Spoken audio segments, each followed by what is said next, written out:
sa 170, ang babayaran ko yung sobra sa 70. Oo. Yung serang tatlong nakagano ba? So ayun, good morning mga katrops. Panibagong araw at panibagong vlog naman tayo. At ito, bibili tayo ng bibili tayo ng isda na uulamin sa bukid. Dito tayo kukuha sa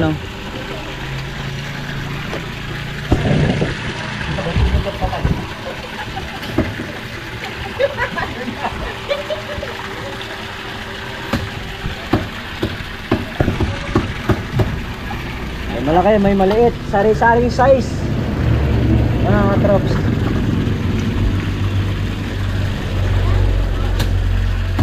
So okay naman dito, no? Kahit di ka bumili, may discount ka. Discount ligo. Ha? Oo, kasi magpipisik yung tilapia malamang maligo ka.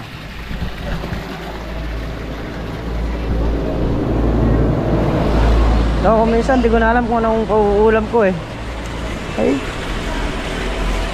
Ayan. Tilapia. 170. Donya.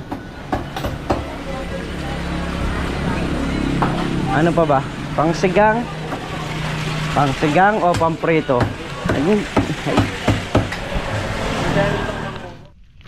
So yan. Dito na tayo sa bukid mga katraps at tingnan natin yung screen ko ng huli ba. Lumalim na naman ang ilog.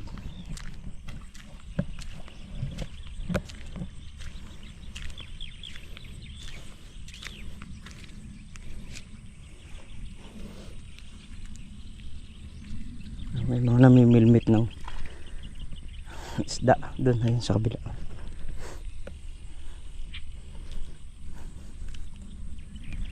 Ay, kahapon walang tubig dito lugar na yan. Ngayon meron nagsara na siguro yung delta. Ayun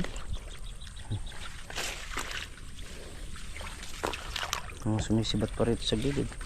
Pag lumalalim ang ilog ng mga isda gumigilid.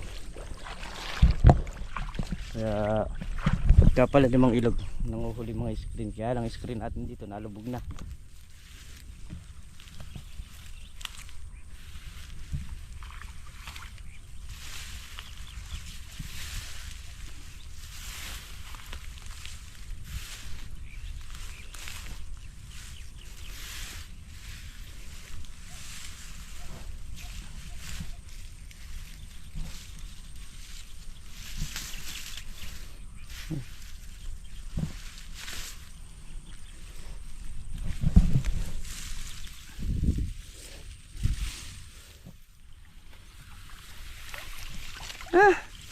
Ang huli isang piraso.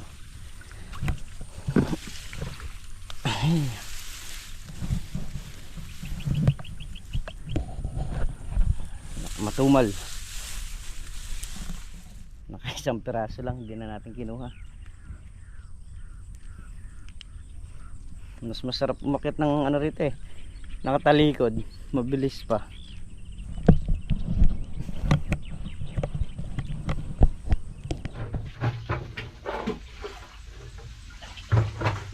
Nakakarga tayo ng tubig mga katrops para tayo makapag-spray. Ituloy natin yung ating ini-spray dito.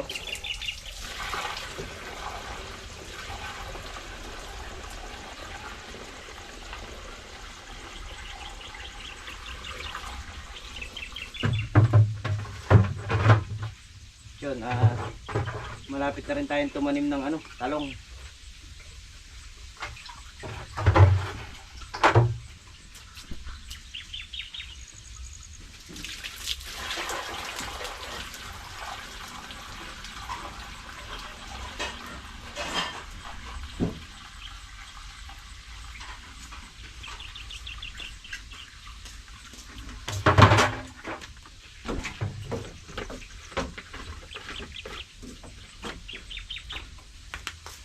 i-stone tayo ng sambra para tayo ay makapag-umpisa ng mag-spray. So yun mga traps, bali pangatlong karga natin to. Ayan. So ang pag-i-spray natin pag ganun, butasan na. At tutulusan na lang natin kung saan yung mga na-spray natin. So yun mga traps, nalobot na yung ating ginagamit na spray. Kailangan mo nang i-charge.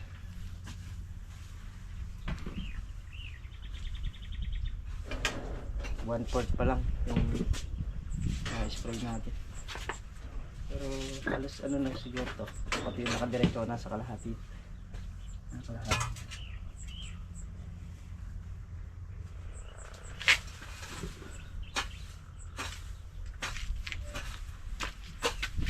Sasabayin na natin yung charge to. Doon sa may tandang plastic na yun. Yun na yung na-spray natin.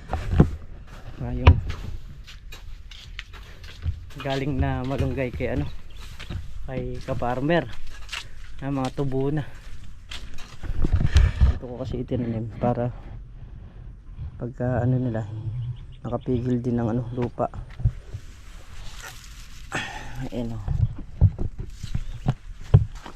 Tapos yung isa ito, yan. Yung isa marami ano na, ayun na isa oh. Yeah.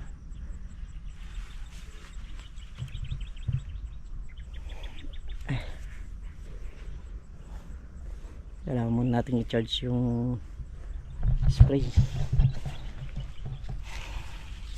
para mapatuloy natin yung ano dito pag-spray ng mga halaman, yung pandamo.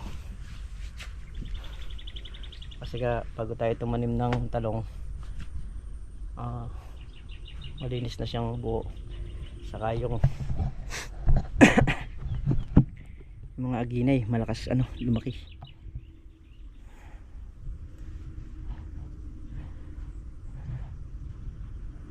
Ayan po, pag na-charge ko, yun naman banda na yun ang spray natin. Itong banda rito naka-spray na to, yung isa, dalawa, tatlo, isa, dalawa, tatlo, apat, lima, anim, pito, 8 dayos na diretso. Tapos na yan, yun na lang nandun sa banda na yun. Tapos kanina nga pag ganun yung ginawa nating spray, so niyari na natin dito hanggang sa may plastic na yun. Yan, nagtatambak sila ng ano, ang ginawang extension kahapon ng garahe. Natambakan nila.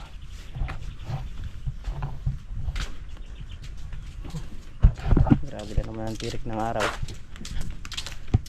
Ayan, kain po tayo mga trops, tanghalian.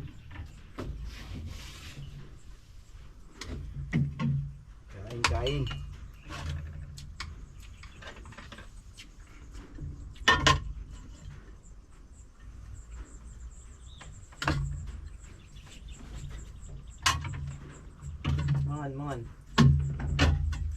Mangan.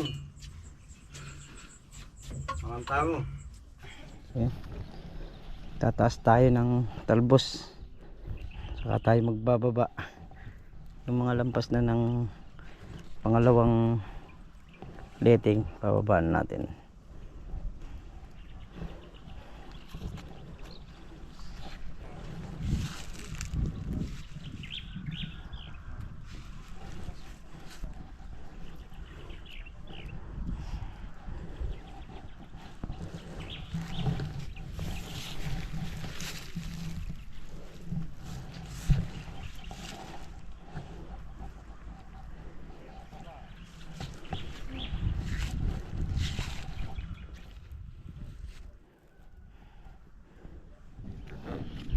Pang siyam na dayos na natin to mga katrops.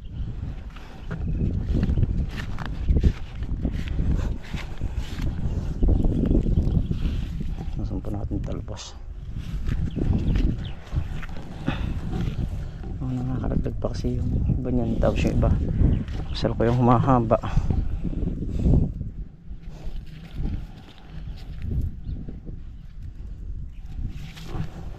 Kailangan medyo malantik ang kamay mo rito pagka gaangat ka ng talbos kasi madaling maputol yung ano nito, yung talbos, yung baging.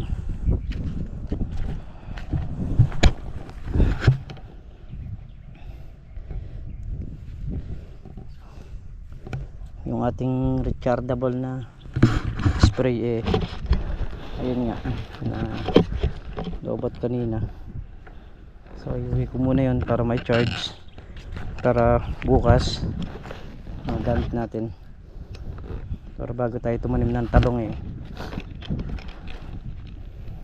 patay na yung damas na may baba.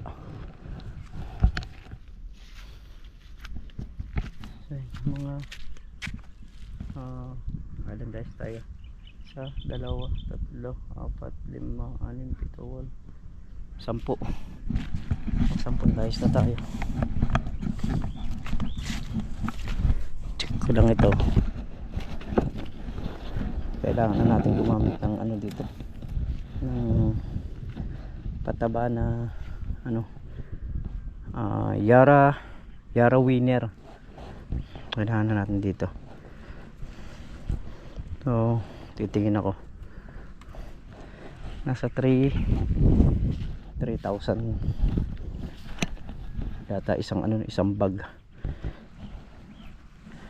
So gagamitin naman natin dito sa gulay.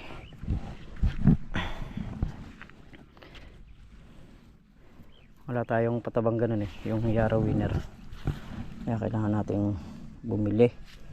So para yun ang ipampataba natin dito sa mga sitaw. Lapit na rin maglabas ng ano yan, ang bulaklakan.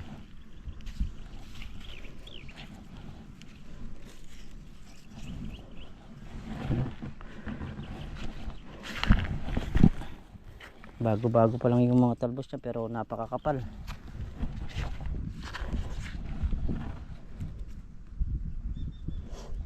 Hindi naman siya tabal kasi manipis ang dahon. Alam mo naman yung tabal sa gulay, iba dating nung dahon, makapal, mataba. So ito hindi naman, kasi kung minsan pag sumusobra din sa pataba kaya tumatabal ang halaman.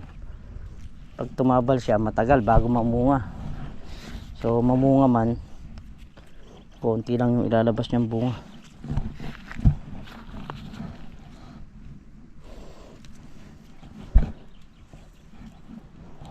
Sila nagtatambak sila nung extension ng Lucky Farm. Tayo tirahin muna natin lahat ng naglag na ano na to. Hindi ko pala naibaba ito. Ito yung mga ganito, ano na to, pambaba na dyan na sa pangalawang ano.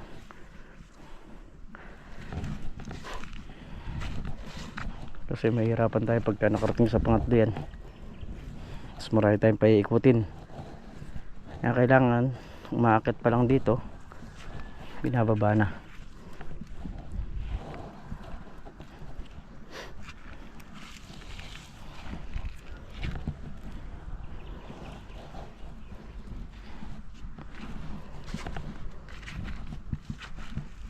Yan, gaya nito medyo mabilis pang ibaba ito kasi malapit pa lang siya. Yan yung mga yan, pagka kasi nakarating na sa taas dito yan, tagal mong pinapaikot bago maibaba.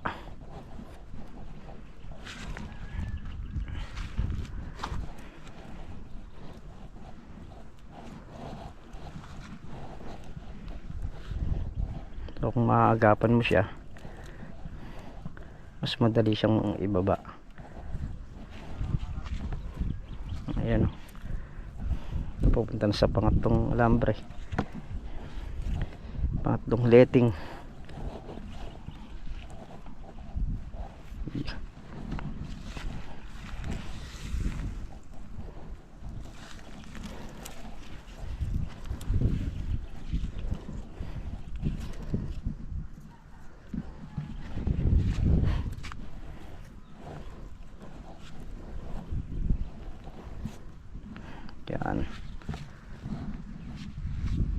So yung pitong dayos niyan,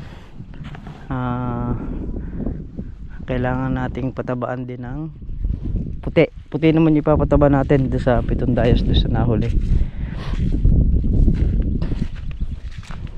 Tatabaan natin ng yara yun pagka yung kagaya na nito.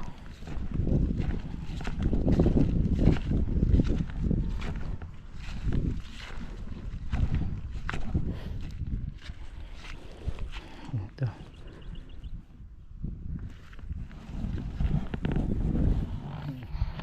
Mga talbos na nakalaglag.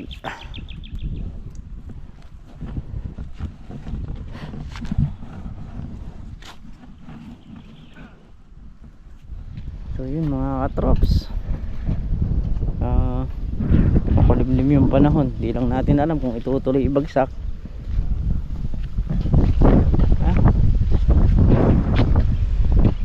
May mga halaman. So kung magsisigang ka, pwede ka nang kumuha ng sili, meron nang makukuha.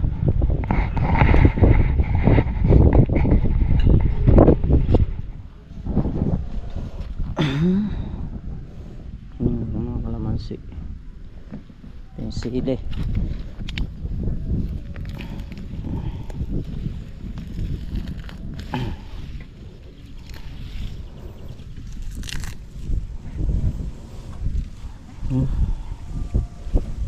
Bunga na.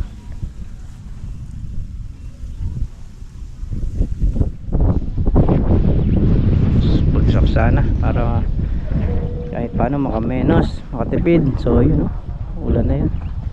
So hanggang dito muna tayo habang hindi pa naman ganun karakan. Hanggang uulan siya, hintayin natin huminto bago tayo umuwi.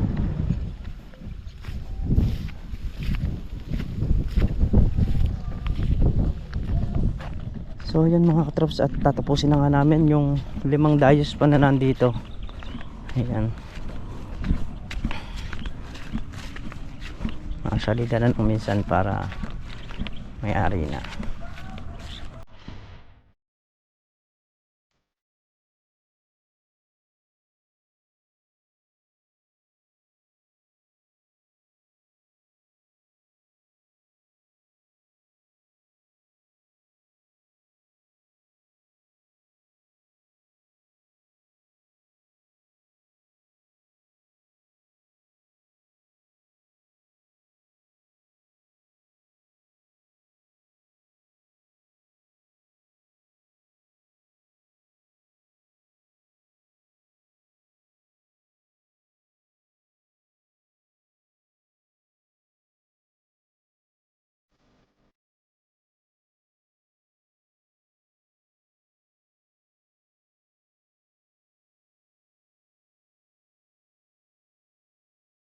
So yun mga katrops, at muli po hanggang dito na lamang yung ating simpleng video, at lubos po ako nagpapasalamat sa inyong lahat sa walang sawang suporta nyo, sa pagmamahal nyo sa channel namin. Ayan po yung mga kaganapan ngayon sa bukid. So hindi po umulan, ayan, maliwanag na maliwanag ang sikat ng araw. So oras na ba? Yun, alas 6 ng hapon mga katrops. So muli, kita tayo sa susunod na upload, at ingat po ang lahat. Bye-bye po.